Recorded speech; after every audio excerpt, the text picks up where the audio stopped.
division amongst you, that you ultimately now begin arguing amongst yourselves, which he loves, over simply the word nigger, which don't none of y'all own.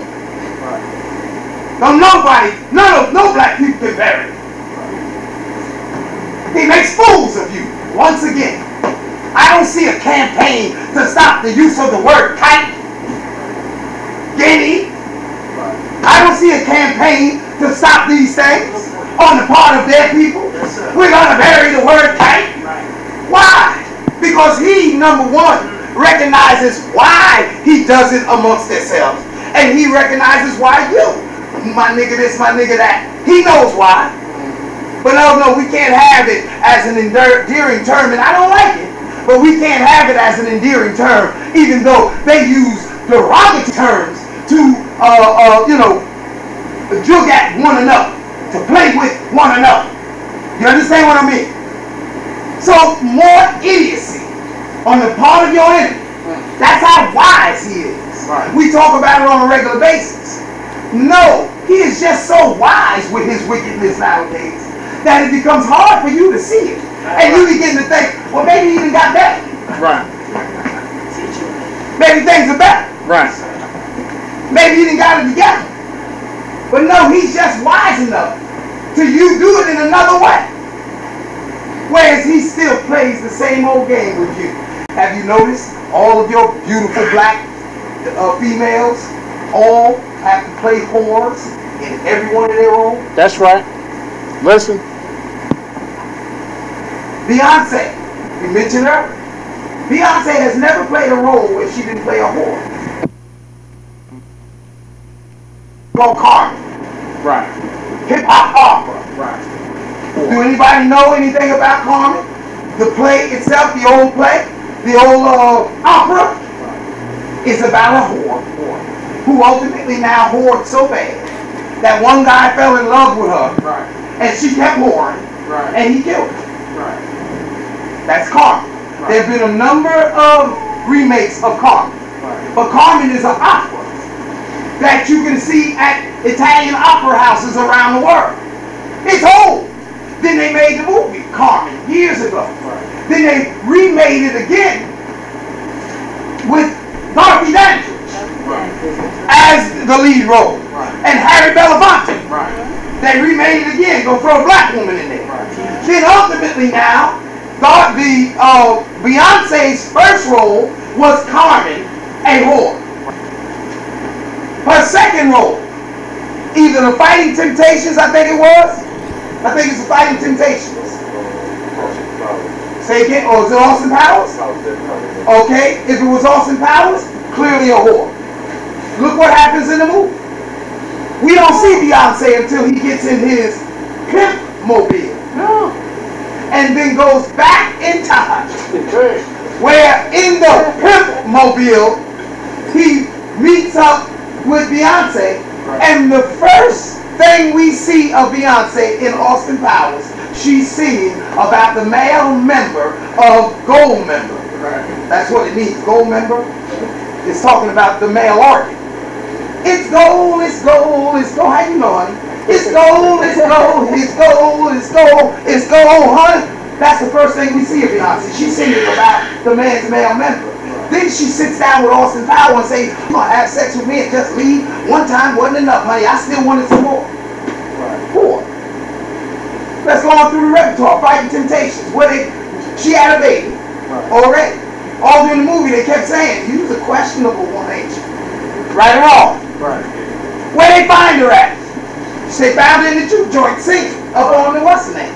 Singing some nasty song, didn't she? You understand? Go through the repertoire. Every movie she's been in, they make her play a whore in the movie.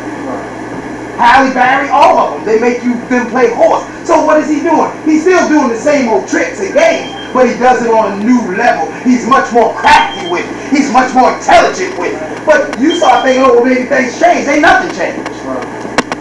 It's just the same as it always was, but he's much wiser, much craftier, even to the point where you can't even peep it half the time, how he's still putting the same stuff down on you. But most of the time, you can't even tell. That's how good he is today. Do you understand? So the Honorable Elijah Muhammad came here to give us life, to wake us up. The Honorable Elijah Muhammad came here. And Brother George said something to me that I hear constantly.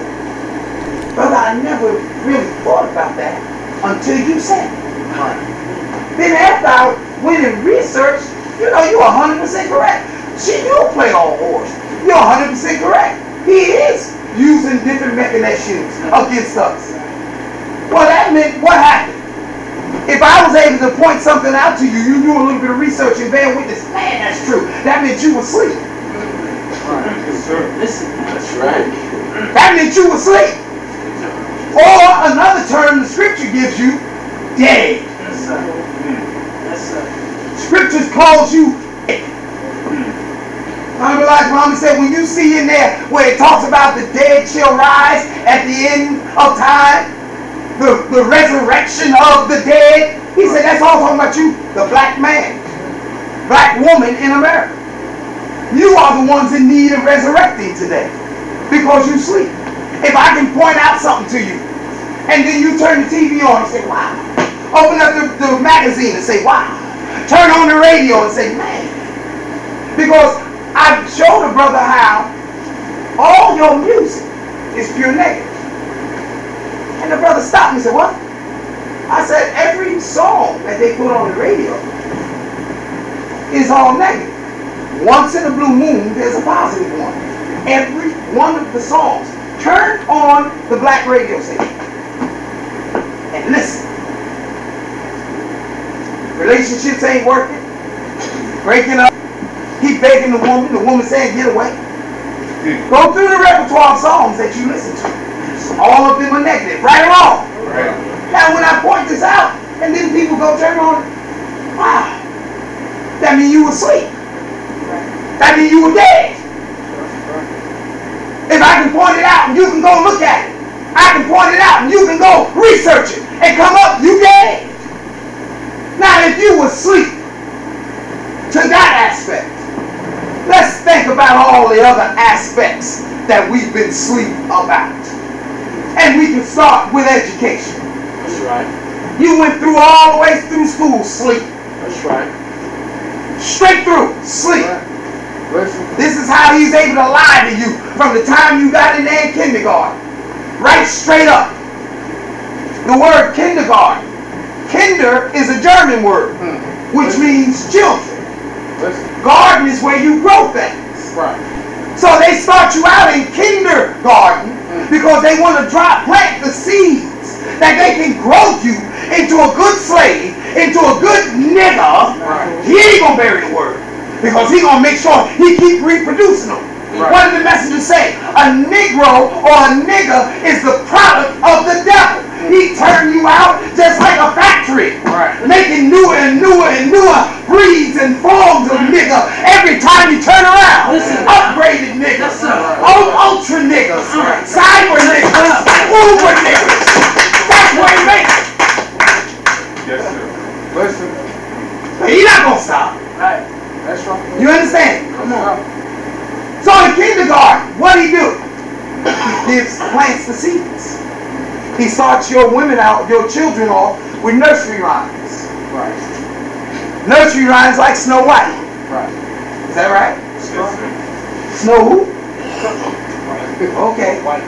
He starts you out and gives you a whole bunch of nursery rhymes and a bunch of other children's stories, all of which are designed to, like I said, plant the seeds, but to fashion your child in such a manner that he will be able to control and use and manipulate and actually make that child do what you want. It don't matter what the parents do. Yes, sir. You wondering why you're a good parent. Yes, sir. I'm trying to do what I need to do. Yes, sir. I'm here. I'm not an absentee father. I'm a father that was right there. Yes, sir. I'm a father that's taking care of business.